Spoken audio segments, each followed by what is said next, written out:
are talking about section 3.6. This is Accelerated Math 1. We're talking about section 3.6 in our textbook, Graphing Rational Functions.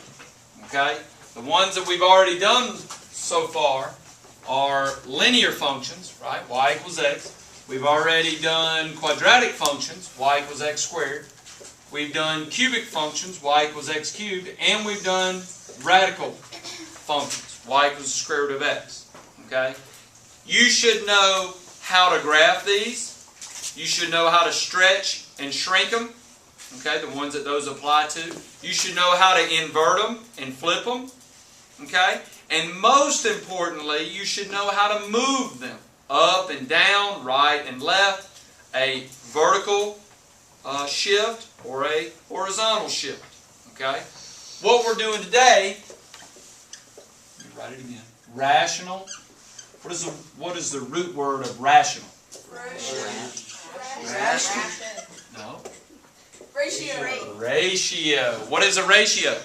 Part of Something to something, right? A to B, right? You have a ratio of girls to boys, right? 15 to 14. What's the ratio of girls to guys at Georgia Tech? a lot. Supposedly there's like one girl for every 10 guys at Georgia Tech. That was fight a lot. It'd be good for the girls. 3.6, rational functions. We are graphing rational functions, and then the next couple sections we're going to manipulate them. We're going to multiply them, we're going to divide them, we're going to add them and subtract them. There's a lot of things we can do with rational functions. The first thing we need to be able to do is we need to be able to graph it. Y equals 1 over x. This is the parent graph. This would be right here. Y equals 1 over x. You need to be able to do all of these different functions. Okay? All of these different functions. Y equals 1 over x. This is the parent graph, meaning it is the granddaddy. All the other graphs come from this graph. Okay? Alright, I'm going to graph this one, and then we're going to talk about it. Let me see if I can get to this page. Y equals 1 over x. It's kind of a weird looking graph. Okay? You have a dotted line right here on the x-axis. I'll talk about what that is in a minute. You have a dotted line on the y-axis. Like this. These are dotted lines. The word for those dotted lines is an asymptote. Okay? Please don't laugh. It is an asymptote. Make sure that you spell it correctly. A-S-Y-M-P-T-O-T-E. I had to look it up, but asymptote. This is an asymptote, and this is an asymptote. These are very common. Once we get into bigger graphs, okay, more complex graphs, we have more and more of these. Okay, I'll explain what they are in just a minute. You have 2 of them. In these graphs, you're going to have 2 of them. A vertical one and a horizontal one. I'll explain more about that in a minute. The graph, if we were to do a T-chart, okay, which I'm not going to do, starts out really close up here, comes down, curves, and then it goes out in this direction and it gets really, really close, but never touches the asymptote. Okay? This is only half the graph. The other half of the graph starts here, very close, comes in, curves down, and then goes down. Okay? For lack of a better way of saying it, we can say that these graphs exist in quadrant 1 and quadrant what? 3. Quadrant 1 and quadrant 3. You might want to write that down. This is quadrant 1, quadrant 3. A standard rational function exists in quadrant 1 and quadrant 3. Alright. Why do we have these things called asymptotes? Why is the graph discontinuous? Why does it start way out here, right? It goes all the way in, then when it gets to 0, shoo, it goes down, right? Then over here, it's way up high, and it comes down, and it cuts, and then it gets really, really close to 0, but never touches 0. Why do we have, in this graph, this is the only graph that we have asymptotes. Why are they there? What makes an asymptote? All right, let's look at it. If we've got y equals 1 over x, okay, y equals 1 over x, like this, what value can x not equal? I don't care how high up in mathematics you go, what value can x not equal? It can equal infinity. That would be a really small number. It can't equal 0, right? Remember that anytime we divide by 0, ultimately that is bad. B-A-D, very bad. So x cannot equal 0 in this case, right? That is a restricted value. It cannot equal 0. So now let's look at our graph with that knowledge and let's see if that makes sense. Here's all the x values, right? We're going. Does it actually touch 0? Does x ever touch 0? No, it gets really close to 0 there, and it gets really close to 0 there, but it never touches 0. Why? Because it's a restricted value. You cannot divide by 0. Okay?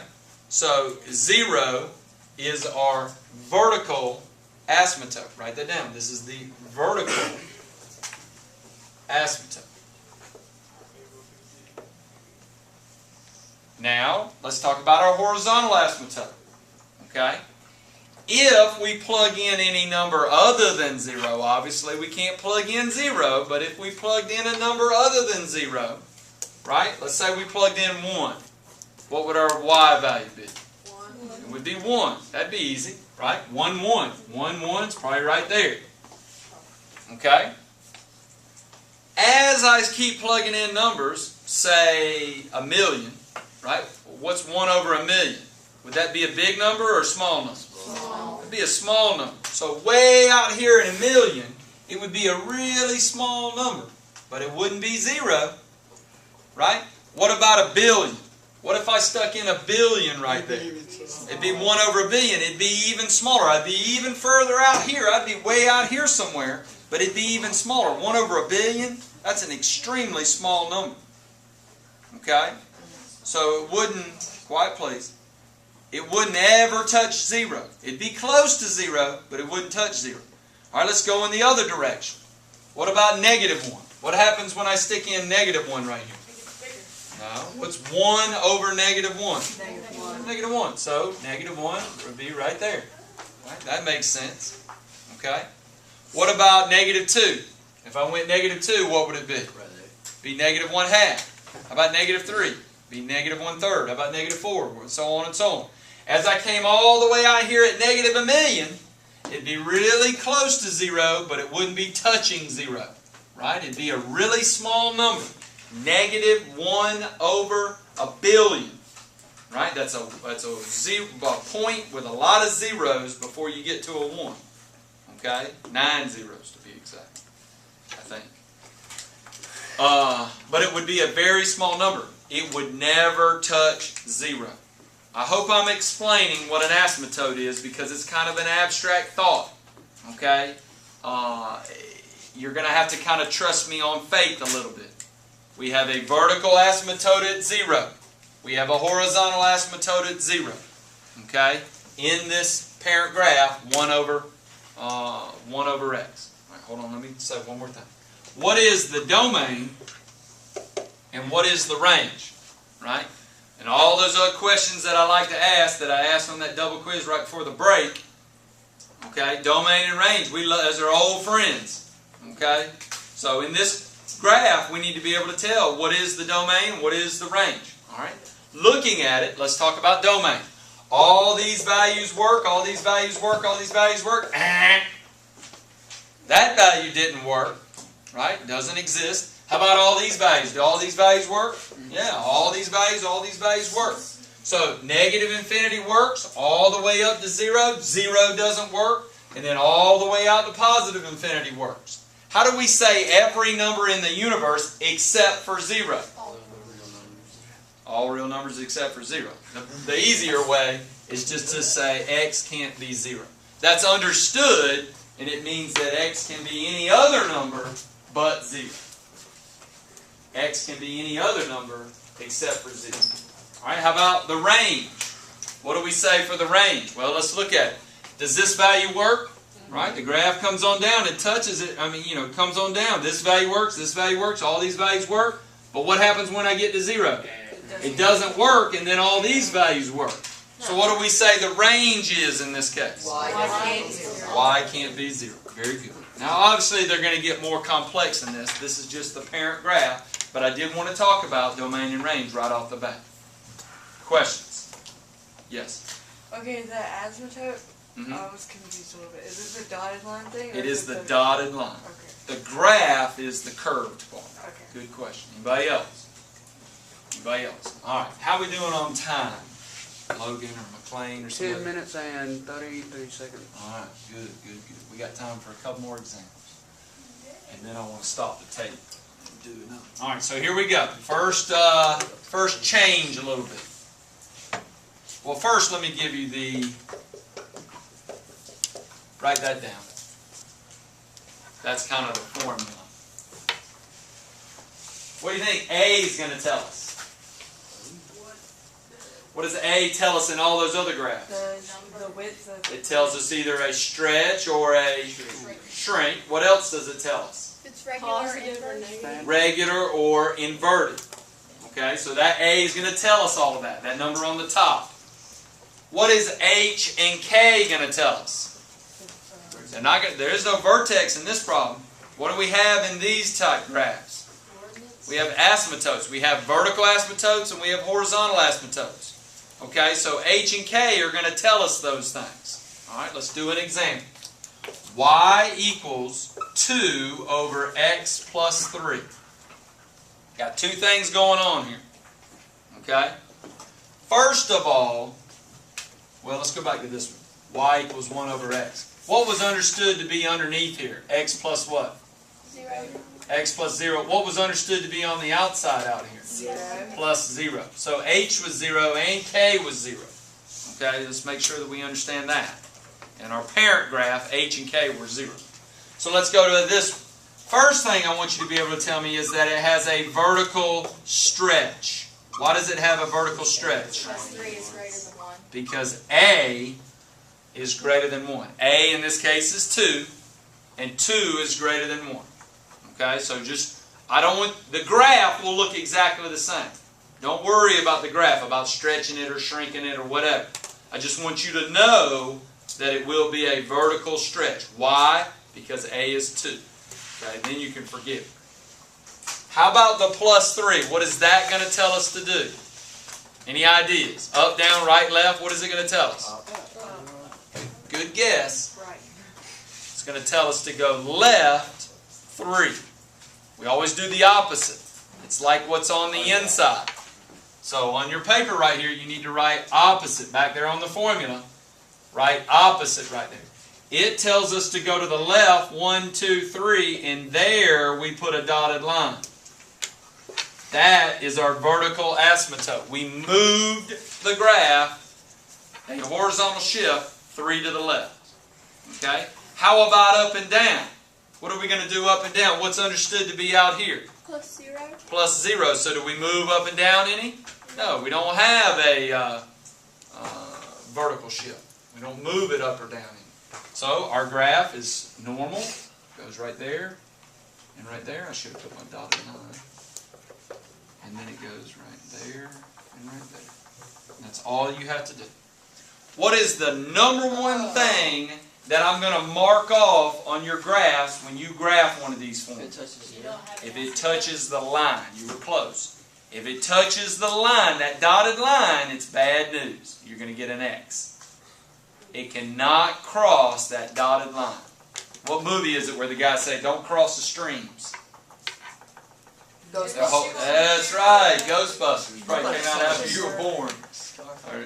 But they're standing there and they're shooting at the ghost and say, don't cross the streams. Well, your line right here, it needs to get really close to that dotted line, but it better not ever cross it. It better not touch it.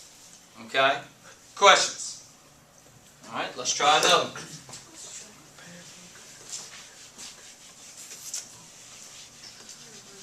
I'm keeping these kind of simple. Y equals negative 1 over x plus 3. Now, is there going to be a stretch or a shrink? What is A in this case? 1. A is 1, so is there going to be a stretch or a shrink? No, there's no stretch or shrink, it's standing.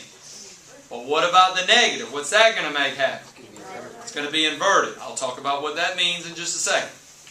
What do you think the plus 3 on the outside there is going to do? What's it going to do? Is it going to move you up or down, right or left? What's it going to do? It's going to move you up 3. It's going to move you up 3. This is plus 0, right? So I don't go left and right any. My vertical asymptote is right here on the axis. What about my horizontal asymptote? 1, 2, and 3. If normally, for lack of a better way of saying it, if normally I'm in quadrants 1 and 3, when A is negative, what quadrants do you think I'm going to be in? 2 and 4. So like that and like that. And like that and like that. And that's it. That's all you have to graph. You don't have to do a T-chart. You don't have to do nothing. Okay? You have to get those asymptotes correct. That's where the note cards, flashcards need to come in and study. You should be able to make 25 flashcards from this section alone. So then, What is this y equals negative 1 over x, what? plus 0. I added that in. As I was talking, I said there's a plus 0 understood to be there underneath the radical. Wouldn't this also be in the first part? The negative throws it and puts it in. Well, Quadrant 2 because and how quadrant it's 4. like, but where the line goes up, since it's all plus 3, up 3.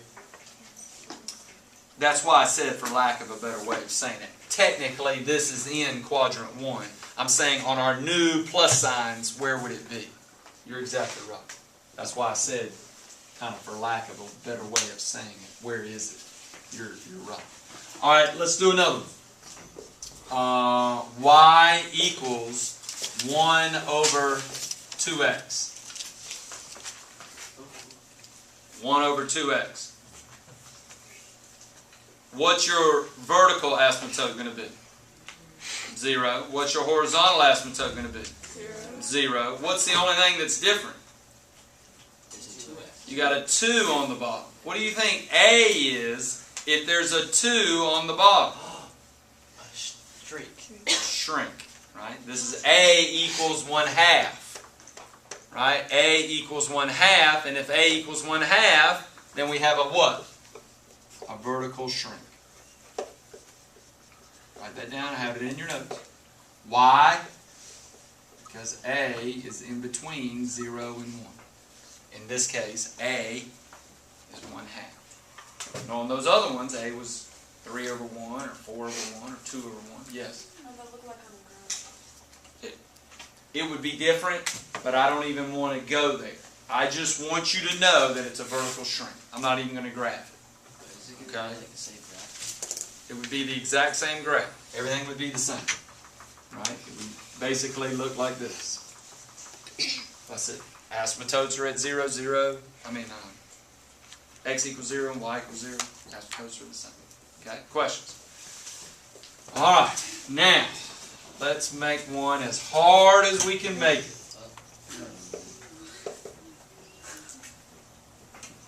Actually, we won't make it that bad.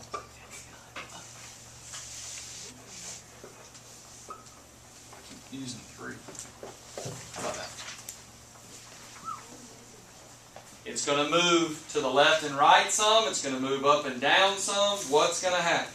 Where is it going to go? Okay? You want to try it on your own? Yes. All right, try it on your own. And then also tell me the domain and the range. Also, what are we at? 19 minutes and Yeah, 30 cut it seconds. off.